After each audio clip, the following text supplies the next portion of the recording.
All right, we're ready to start Basics of Biblical Hebrew, chapter 31. And we will, as always, start off with Hebrew Insight, and then we'll go over the workbook and translations, and if there's any questions. And today, for chapter 31, we'll be looking at the Piel Stem Weak Verbs. We looked at strong verbs last time, and then we'll go over the vocabulary. So I thought we'd take a look at from Joshua to Jesus, because you may know that the name Joshua and the name Jesus are the same name. But how did we get there? It's a lot of difference. So in Hebrew, Joshua is pronounced Yehoshua. Yehoshua. Notice the furtive patak there. It's underneath the right leg of the ayin. So of course the ayin doesn't have its own sound. It would, if it was a het, then you pronounce that's the only time in Hebrew where you pronounce the vowel before the consonant. So anyway, just a little review there. So anyway, that's Yehoshua, that's Joshua in Hebrew, but then in Aramaic, it became Yeshua. And then that got brought over to Greek as Jesus. What happened? Well, we have this sheen here with an SH sound, but there is no SH sound in Greek. So it becomes Jesus. And then in Latin, it became Jesus that's an I, not an L. It's capital uppercase I in that font, Jesus.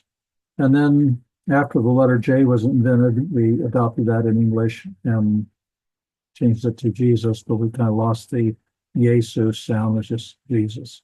So the original meaning, Yehoshua, means Yahweh saves. The Aramaic name, Yeshua, that's the name that's used for Jesus in Israel today. When you're talking to somebody with a believing Jew, they will refer to him as Yeshua. Or if I'm talking to somebody, even if they're not a believer, I'll tell them that I'm a follower of Yeshua HaMashiach. So he still goes by, in modern Hebrew, that's the name that they use, is Yeshua. Jesus is the name of Joshua in the Septuagint, LXX. That's the abbreviation for Septuagint. Because of the tradition that there were 70 elders, that's Roman numerals. L is 50 and two X's is another 20 of that, so 70. It's really more legend than anything. It was translated between 300 and 100 BC, so it wasn't just 70 guys who got together and pounded it all out. But anyway, when you're reading like in the Greek New Testament and Hebrews and Acts, other places it refers to events in the Old Testament that refer to Joshua, they actually say Jesus. And the old King James Version sometimes translated that Jesus, and it's really a reference to Joshua. Anyway, that's the Greek name. Oh, and even the name of the book in the Septuagint is Jesus instead of Joshua. And as I mentioned, the Greek doesn't have the SH sound, so the SH sound dropped out. We just have an S sound, and we brought over to Latin then. And then finally, as I said, J is the most recently invented letter. And I should have looked it up. I don't remember. It's only a few hundred years old, as opposed to all the other letters.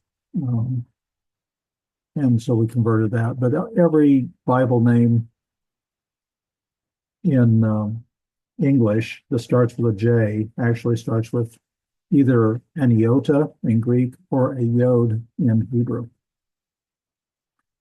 So the Hebrew word for salvation is Yeshua, which sounds very similar to Yeshua or Yehoshua. That's what it's based on, is this word for salvation. And so when in Matthew 1:21, it says, she will bear a son, and you will call his name Jesus, for he will save his people from their sins. We don't get it in English. Okay, he calls his name Jesus because why is that a thing? He will save his people from their sins. But when we see that the fact that this was probably being spoken in Aramaic, she will bear a son, you will call his name Yeshua, for he will Yoshia his people from their sins. So that's, you can see the connection there. That's actually like a play on words or a sound alike. And that's how we got from Joshua to Jesus. And that's why this particular verse, 121, Matthew 121, makes more sense when we see it in the light of Hebrew/Aramaic. That's why we read Hebrew. So, any questions on the workbook for chapter 30?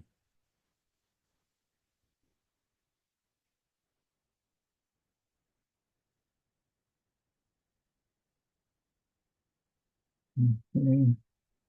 And we will go ahead and pick up on the Bible translations. That starts on page 147. So the first one is from Deuteronomy 4:1. And I'll just, as always, I'll just go through and woodenly give every word. So, and now, Israel, hear or listen. It's an imperative.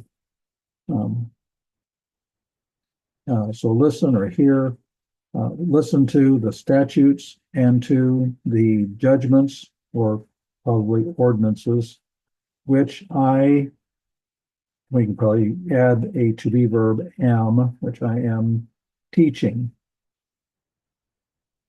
you all to do, in order that you all will live and you all will enter and you all will possess the land which Yahweh, the God of y'all's fathers, we'll have to insert another to be verb, is giving to you all. So we looked at PL. This is all dealing with PL. So our first PL is the last word on the first line. We have melamed. So this is a PL. We notice that it's got that mem prefix, so it's a participle. And we notice that pattern that we looked at, the shva, patak, dagesh, with the dagesh being in the second root letter. Yes, that is a PL. And so I said teaching when translating it, but if you want to look at the meaning of the word, lamed means to learn, then this is to make learn, making learn. So, which I am making learn you all. But to make somebody learn is to teach. And number 2 from Exodus 9:12, and he made strong Yahweh the heart of Pharaoh, and not he listened to them, just as he spoke Yahweh to Moses. And so we have 2 PLs. The first word is PL. Notice we have the Vav consecutive. We know it's consecutive because it's got a patak under the Vav there. So this is saying out of what has happened, in the context before this is the next thing that happened. And then we have an imperfect. We have the yod preformative, so that makes it a third masculine singular. There's no subformative. But notice that we have under the preformative, we've got the shva, and then under the root one, chet, we have a patak, and then with the zayin, we have a dagesh. That's our pattern for the PL, shva, patak, dagesh in a row. In fact, on the slides last lesson, we drew an arrow. We're going to do that again today as well. Do an arrow between those. So chazak is to make strong or to be strong, and with the yod preformative being the imperfect, it'll be he will be strong, but this is Vav consecutive, and he puts it in opposite zone, so we're going to translate as in the past, and he made strong. So, and Yahweh is the subject. So notice that Yahweh made strong the heart of Pharaoh. That most English translations pretty consistently say that he hardened Pharaoh's heart, but there's maybe, I don't know, it's not very many. Maybe it's just one time or a couple of times he actually said he hardened Pharaoh's heart. Most of the time he made his heart strong, or he made his heart heavy. Kavod is a word that's used in there. That's another reason for studying Hebrew, to see, some of these things get covered up in English translations. The other PL is the next to the last word in the first line. We have deber, and this is a perfect, so we don't have anything to have the schwa. In the perfect, our diagnostics are the hirik under the first root letter, and then the dagesh in the second root letter. But the main one you want to notice is it is in the second letter. And I would say that if you're speaking, I said he spoke because it's third masculine singular. If you are making words, you are speaking. So you take the word davar, which is a word, make a PL, you make words while you're speaking. All right, number 3 is from Leviticus 19:1 and 2. And he spoke, Yahweh, good Hebrew word order there. We have the verb and then the subject. So Yahweh spoke. And he spoke, Yahweh, to Moses to say, speak. That's an imperative. To all the congregation of the sons of Israel. And you will say to them, holy ones you all will be, because a holy one I, and probably insert a to be verb, am, something like that, I am, Yahweh, your God, or the God of you all. So the first word is the Piel again. We see that same pattern. We have the Vav consecutive. Then under the preformative, we've got the Shva. Under the root 1, we have the Patak. In the middle of the root 2, we have the Dagesh. So that just follows that pattern. That's a Piel. And then again, the bear, 1, 2, 3, 4, 5, sixth word in, right in the middle there. The bear, that's an imperative. Speak. But again, we don't have a letter to put the schwa, but it still picks up that same pattern of the patak and the dagesh and the R2. Okay, number 4, which is from Genesis 39:10. And he was, as to speak her, to Joseph, day, and not he listened to her, to lie down beside her, to be with her. So day is be day by day. But that's pretty common in Hebrew to get it that way, day. So the second word in, we have a kaf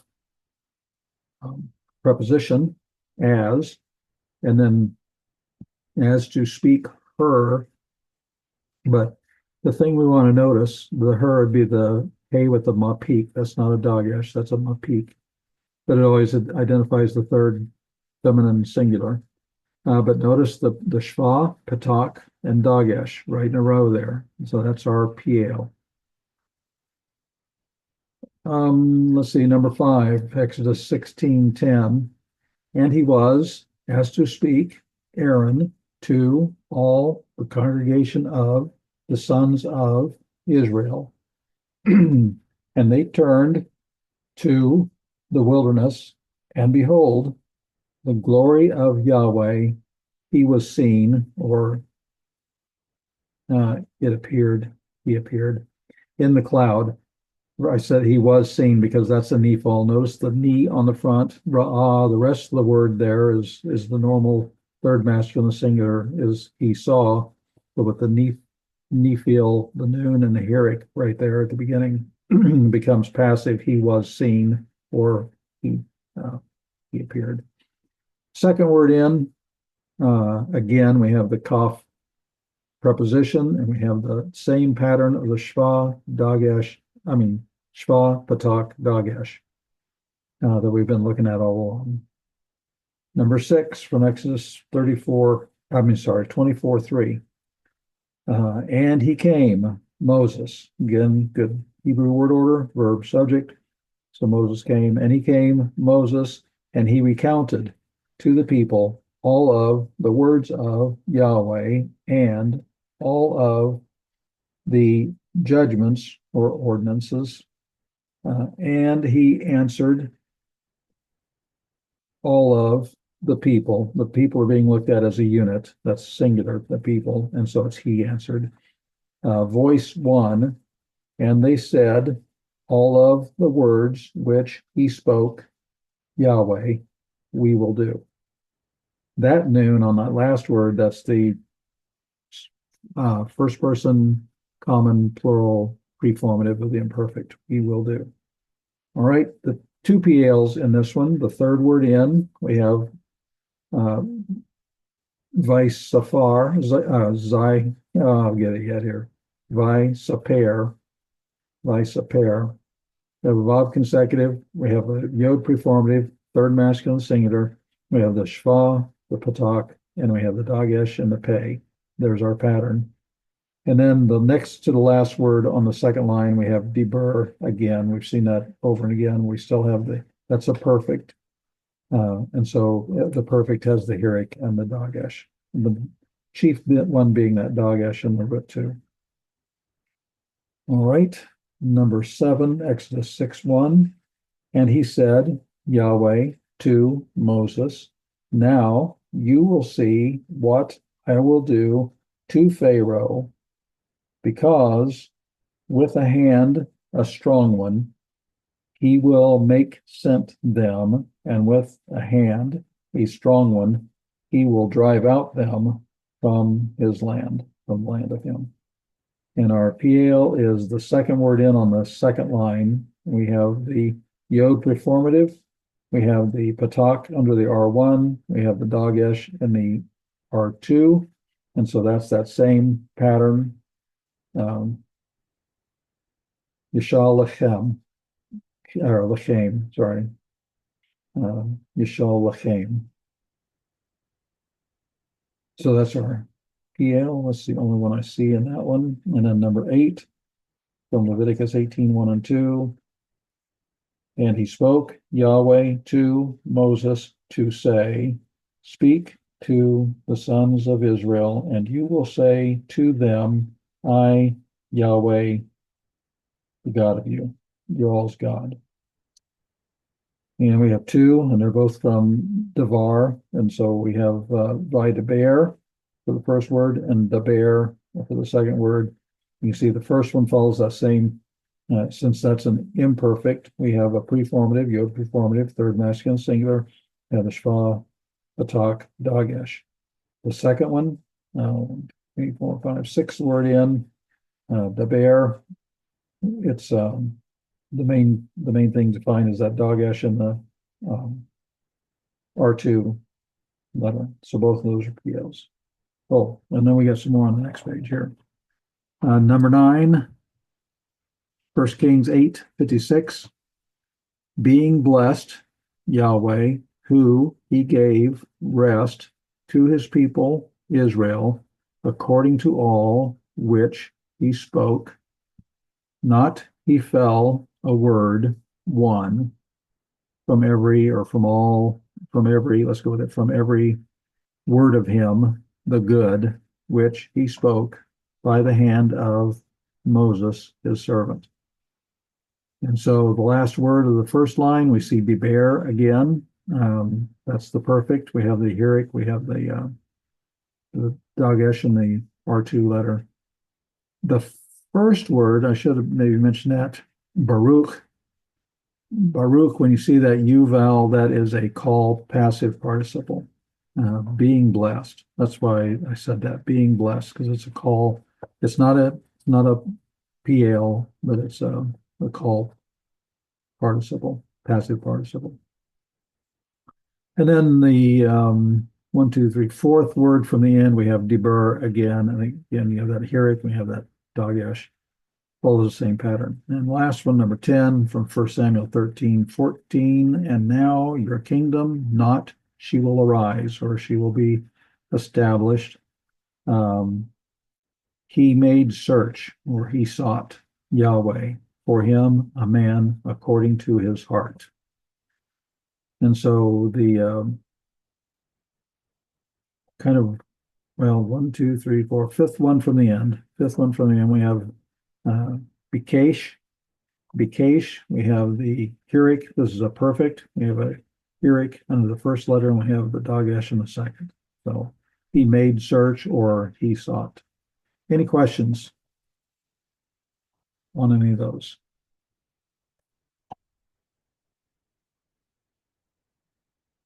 All right. Then we'll begin chapter 31, the Piel Stem Weak Verbs.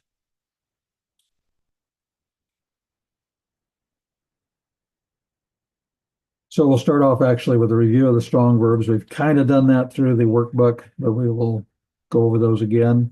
We need to learn to identify the PL in the three the three het, ayin, the three aleph, and the three hey verbs. And you're going to see that those are all together because there's no change. The diagnostics are the same. And we're going to learn to identify PL in the geminate verbs. That'll be a little bit more tricky. And then we need to learn to identify PL in the two guttural verbs. That's going to be the most tricky. And then we're going to continue to look at translating PL verbs to identify or to carry that weight of being active, intensive action. So let's start off again with our review from PL strong verbs. The PL is intensive, it's active, intensive. The only two we have left are the pual and heat palel, and they are also intensive, but they're passive and reflexive. The intensive is the only one that has a separate stem for every voice. The nifal does double duty. The causative doesn't have a reflexive. So the PL is the intensive. It's active voice, meaning subject's doing it.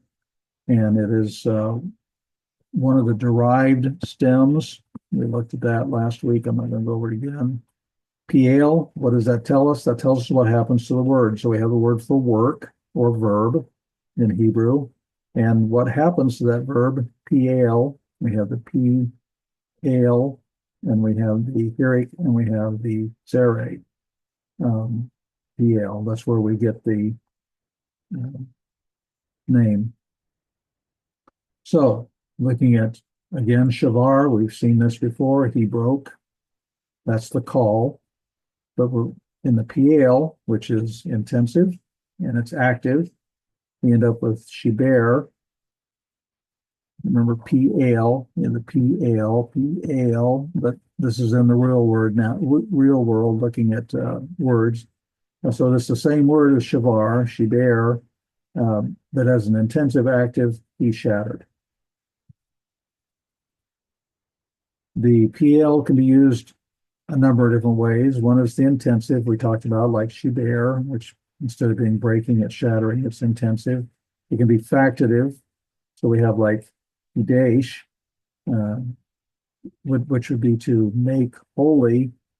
We can often translate that as he sanctified or he consecrated something, or he made something holy. That's really what that's saying. And it's bringing something to a state. You're taking something, you have something, you're dedicating it to the Lord, it becomes holy. You made it become holy by sanctifying it or by consecrating it to the Lord. So that's the factative. There's the denominative. So diber, he spoke. We've talked about that already.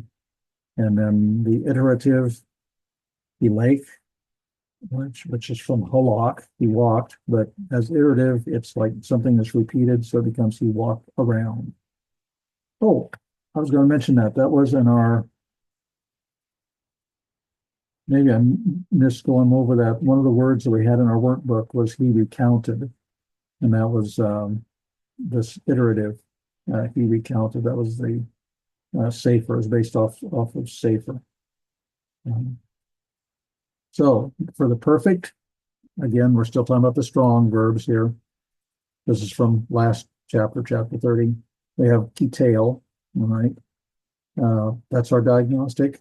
We have that hirik to the dagesh line there. That's the line I've been referring to all along as we went through the workbook. And that's it. That's what we have for the perfect. For the imperfect, well, now we're going to get a preformative. All the imperfect forms have preformatives, and half of them have subformatives. And so we're going to add the yod preformative. That'd be for the third masculine singular. Now we see the shva in there. And so we get this other pattern, the shva, patak, dagesh pattern.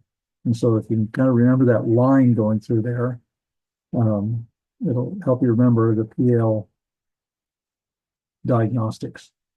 So that's the imperfect. When it comes to imperative, well, it looks, if you remember, the imperatives or actually the imperfects, after you strip off the preformative. The vowels stay the same. So though we don't have anything for the schwa, we still have the patak, we still have the dagesh, katel. Katel, that's the imperative. Also, if you remember, the infinitive construct and the infinitive absolute look exactly the same. You have to go by context, tell them apart. It's not that hard. It's pretty easy. You can tell how it's being used. But in form, they look the same. And again, we don't have anything to put that schwa under, but that line still works for us. We still have the patak and the dagesh, katel. And then finally, for the participle, we have the mem prefix. We're going to have the mem prefix from now on for the rest of the stems. And we see that pattern come back. We have the schwa, the patak, and the dagesh. Makatel. So those are the strong verbs we looked at last week. Now we're going to look at the three katayin, three olives, three hays. Before we actually get into the details of that, let's do what we've been making a practice of this. I want to continue this. If you look at the summary on page 344, we want to get the 30,000-foot view. We want to get the high-level view to just understand that where our problems are and how much of it is the same. It helps a lot as you're learning Hebrew to see the patterns and realize those patterns are predominant. And it'll help you to remember. It's just helpful to do that. So we look at the perfect column on page 344. This is under 31.11. And look, we have the hirik and the dagesh, and you go all the way through here, and almost all the way through, you have that. We can see that the two guttural and there's two lines for two gutturals, because we'll talk about this more later. There's two ways of handling it. So we'll go in that where we see that the problem child is going to be the two gutturals. Everything else above that, it's all the same. Okay, then you look at the imperfects, and you see the preformative, and you see the schwa underneath it all the way down. We'll look at this again later on some of the other charts. But notice that pattern all the way across. We got the schwa, we got the patak, we got the dagesh, and the R2, all the way down, except for the two gutturals. Again, the two gutturals. Everything else is going to be easy. It's just the two gutturals. And then the imperative. We see the patak and the dagesh, and that's good all the way through until we get to the two gutturals. The infinitive construct's the same thing. Infinitive absolute's the same thing. Participle, that too follows the same pattern.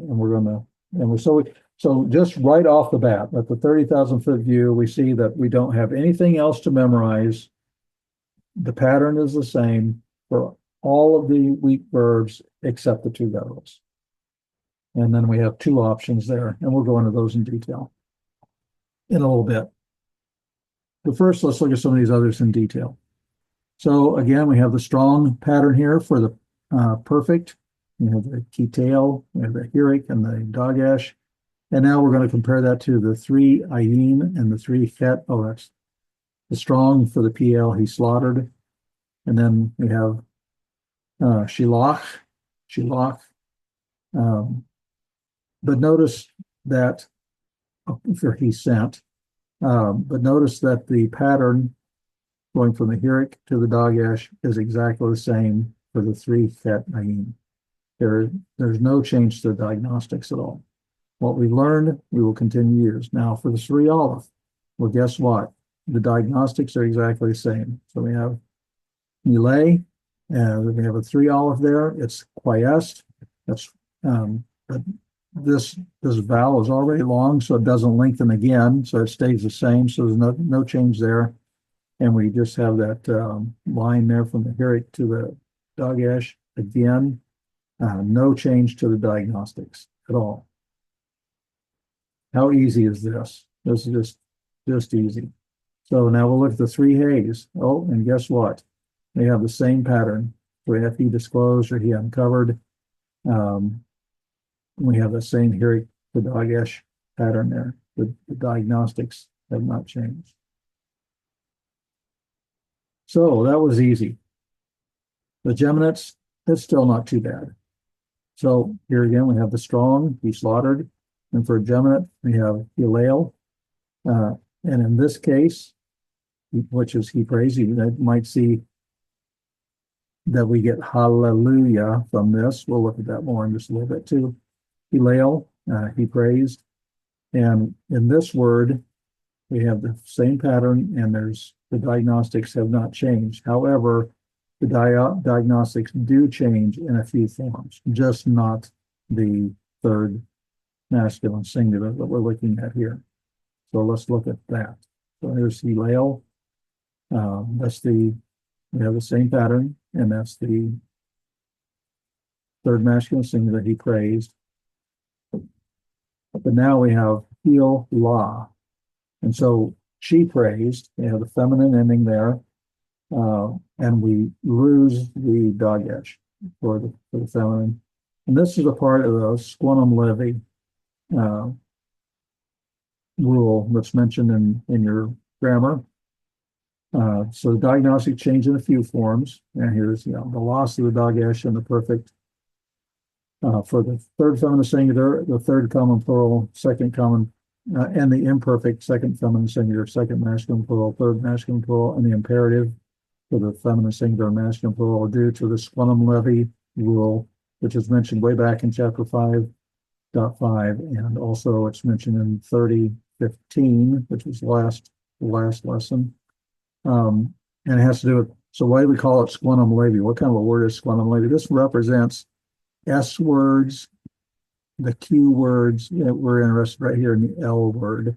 You can lose the Dagesh in these letters sometimes. Not always, but sometimes. So that makes it a little bit tricky for the geminates to identify the PL, but we still have that Hiric here. That one didn't go away. And when you're looking for the pattern or something, you go, well, there's not here. Oh, we have a geminate. We have two letters, we have two lambdas alike here. So, or I'm sorry, lambdas. Lambda is the Greek letter. My brain does that. Flips back and forth. And here's hallelujah. Hallelujah. That's an imperative. So you take the PL imperative, which we've lost the Dagesh here because of the Squantum Levy rule. It's an imperative. How do we know? It's second masculine plural. How do we know that? Because we see the Hiric there. Well, it's because if it was an imperfect, we'd have a yod here. But the imperative, you remember, is just like the imperfect without the preformative. So that's what happened there. That's why we don't have I could have put that in there too. That's why we don't have that with the schwa, the yod with the schwa.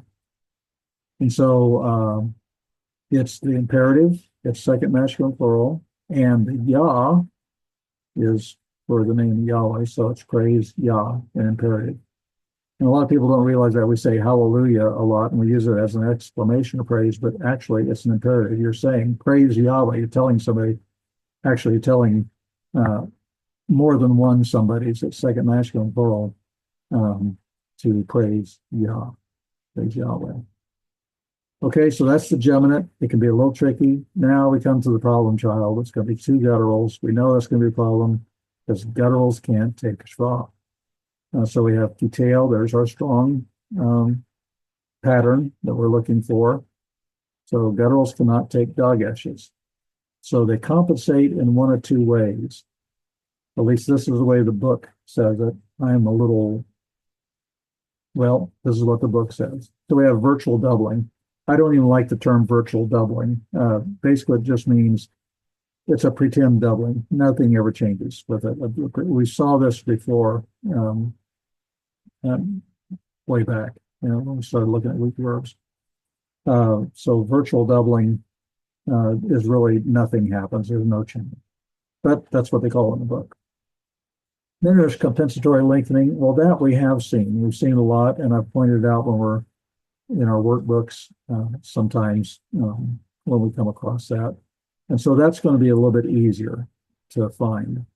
So let's look at some examples. So that we know gutturals can't take dageshes. We're going to look at virtual doubling first. Nothing happens.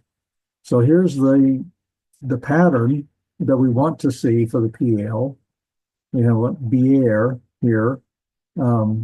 There's our heric and there's our dagesh, but there's a problem. That's an ayin. It's a guttural. We cannot have the dagesh, right? So we're looking for that pattern, but we're not going to see that pattern. We're not going to have the dagesh. But here, if you know to look for the heric and you want to make that, and you go, okay, it can't be a PL, and you go, wait a minute, oh, this is a guttural. All right, so that's why we don't have the dagesh, and you can still tell it's a PL. You just have to take your diagnostic a little farther and say, why is the dagesh not there? But it's easy once you see it's a guttural. So it means he kindled.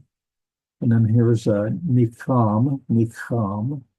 We expect to see that PL pattern, but this is a guttural. It can't have the dagesh.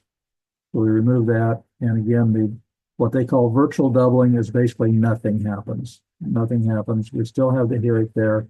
And so when we look for the pattern for PL and we notice that it's not there, then we say, oh, because that's a guttural. And so it's just a little bit more of an issue of looking at what's there and what's not there, or why it's not there when we're doing our diagnostics. So that means he's comforted. All right. So that's a little bit of a problem. We can still work with it. We can still get by with that. So switching to compensatory lengthening. All right. So here's miain, and we have a dagesh and the aleph. That just won't work. That's the pattern we're looking for, but an aleph cannot have the dagesh. So compensatory lengthening means that first vowel goes from being a heric to a sere. Well, that's a lot easier to see. So when you see this sere, and you go, why is there a lengthened vowel there? And then you see, oh, it's because I have a guttural over here. That means this is compensatory lengthening. He refused, is what that means. And then berake. We saw this word in our translation, Baruch. That was a call passive, being blessed. But we got a problem here. We can't have a dagesh and a resh. So we're looking for that pattern. The pattern's not there because the dagesh can't be there, but we get compensatory lengthening. Here it comes into sere under the first threat letter. So now we have berake. So be blessed. So that's compensatory lengthening, and that really isn't too big a problem. And we look for compensatory lengthening, for instance, in the nifal. When the noon drops out, we expect to see a dagesh in the next word, but if it's a guttural, it's not going to take it, and so we get compensatory lengthening. We'll find seres on the front of that too. So this is not really anything new. We just have to apply what we've already seen, already covered. So looking at compensatory lengthening still, we expect to see that pattern, but we don't. The dagesh can't be there. We get the sere, so the heric, be blessed. That's for the perfect. And now for the imperfect, we expect to see that shva, patak, dagesh pattern. But we can't have the dagesh in the resh, and so it becomes the patak lengthening still counts. So we get compensatory lengthening. So he will bless. So that's the two gutturals. It's really, now if we went back and looked at the summary, we could see these things happening. Okay, let's just do that. Let's look at the summary again. That was on page 344. If you still have that open. Now let's look at the two guttural. There's two lines for two gutturals. And if you just walk your way across there from left to right, you see the nikam. You see we have the hirik. We don't have the dagesh. Nothing happened to it. We have the patak. We have the, we have the shva patak, and we'd expect the dagesh, but we don't. Nothing changed, except we don't have a dagesh. And it's that way all the way across. Everything is exactly the way we expect, except we don't get the dagesh.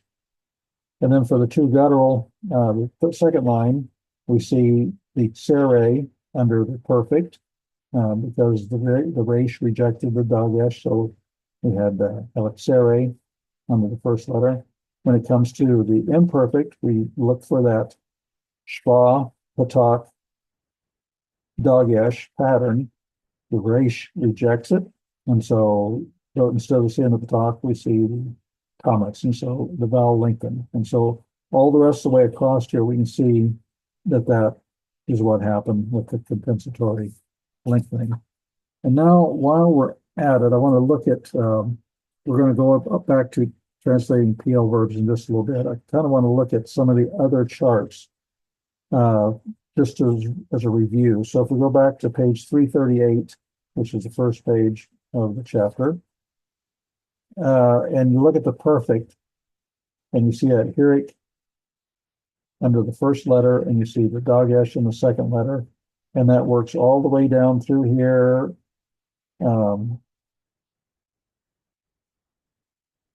Yeah, the patak. Well, sometimes it's straw, but anyway, you see that pattern all the way down.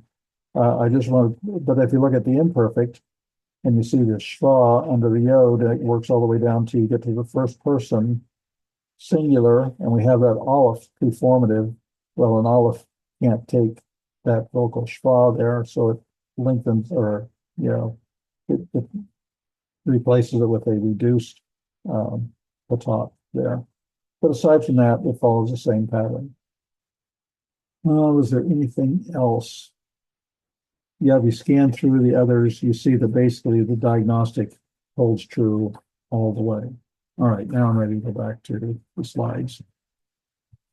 So continue to translate, just to compare the fall with the nifal and the PL.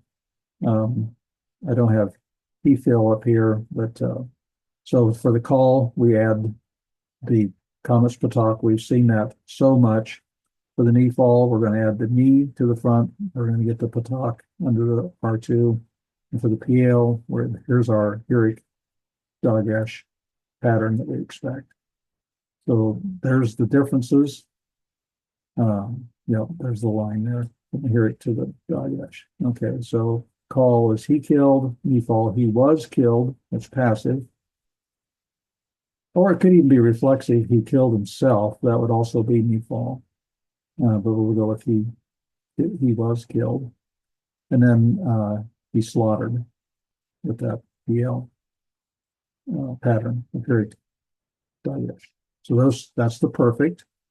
Going to the imperfects, we expect to see diktol for the call. So that's yod preformative, still third masculine singular. For the nifal, we expect the noon to be in there. The noon drops out, but we have the dagesh right there in the R1 letter. That's where the noon went. And then for the PL, we expect to see this shva, patak, dagesh pattern, like that. And so call, he will kill, is imperfect. So translate in future. He will be killed is the passive. And then he will slaughter for the intensive. Okay. And then for the imperative diagnostics, we have katol. And then for the nifal, we add the K prefix. We had the he prefix as well as having the dagesh in the R1, the nifal and PL.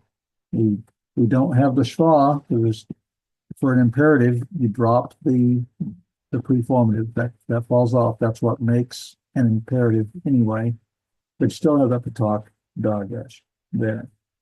So for the call, you're saying kill, it's bang. exclamation point. Huh, that's almost a joke, bang.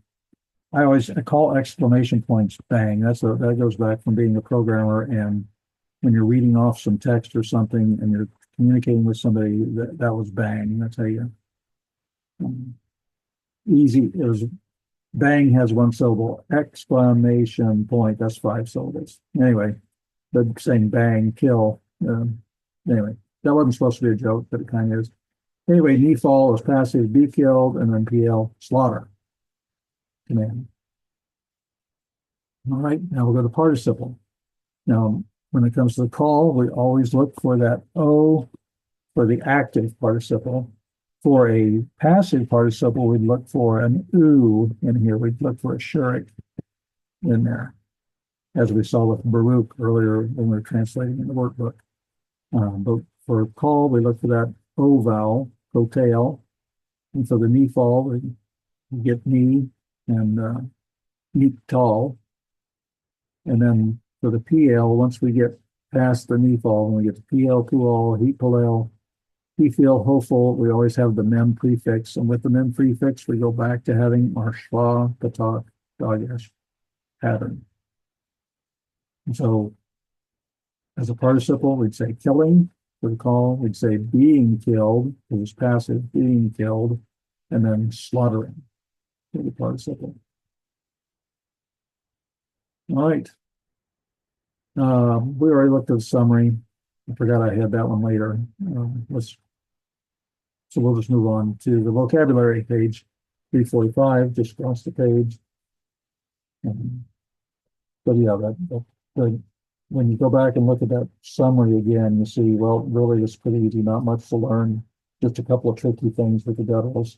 The compensatory lengthening is not too, I mean, you have something to find in that one. When you don't have it, when you have the virtual doubling, well, there's nothing to find, it's just gone. But everything else looks the same. So in vocabulary, we have avon. Avon means iniquity. The way I memorized that one was avon. It appears different forms. You see avon a lot, and I think of avon calling. You think about the sinfulness of all the decorations of, I don't know, it's just, that was just something I used, whether that's helpful or not. Avon is iniquity. Otzer is treasure. Oat is a sign. And plural, oat. That's just kind of funny. Oat, but it's signs, plural. Goral is a lot. By a lot, I mean not like a plot of land or something. Although it says portion or allotment, it's because they cast lots to determine who would have the land as they were dividing the land in the book of Joshua. They cast lots. That's the kind of lots we're talking about. It'd be like, I'm not even sure how we do that nowadays. It'd be like casting dice, casting die, something like that. But that's the kind of lot that that's referring to. Homa is wall. And here's, we looked at this in the insight. Yeshua is salvation. Mikneh is livestock. Mishmeret. Notice if you take the mem off the front and the tav off the back, you have shamar. So shamar is watching and keeping and protecting, guarding. Mishmeret is that which is guarded, that which is kept, that which is protected. It's oftentimes we translate as a responsibility or a duty, something like that. So the priests, they had their duties, they had their responsibilities. They were to make sure that they took care of all the holy objects so that the Kohathites, when they got ready to carry them, that they wouldn't die. That was their responsibility. They were to guard and watch and make sure that everything was done properly so that nobody would die when it came to handling the holy furniture in the tabernacle. So it's a responsibility, it's a duty, it's something you guard, it's something you watch. Nega is a plague or an affliction. Tsar is an enemy. Here's a gimme. This one's easy. Korban. Jesus talked about if you have parents that need help and you say all the money I would have helped you with is korban, that's where the word comes from. Korban. Notice that initial patak, that is a closed, unaccented syllable, and so that's an O vowel, korban. korban. And so it means a gift or an offering. You just have to go by context. I mean, most of the time it's probably an offering, but it can be a gift. And then shekel, that's another gimme. That's an easy one to remember too, shekel, which is a measurement of weight. Any questions? All right, then, for the homework, go ahead and work on your chapter 31 vocabulary. Go ahead and work on exercise 31 in the workbook. We have a little bit of extra to do in the workbook. We have Hebrew reading 4. It follows exercise 31, so work through both of those, and then go ahead and read chapter 32 and get ready for puol, strong verbs, puol, strong verbs. Any questions? All right.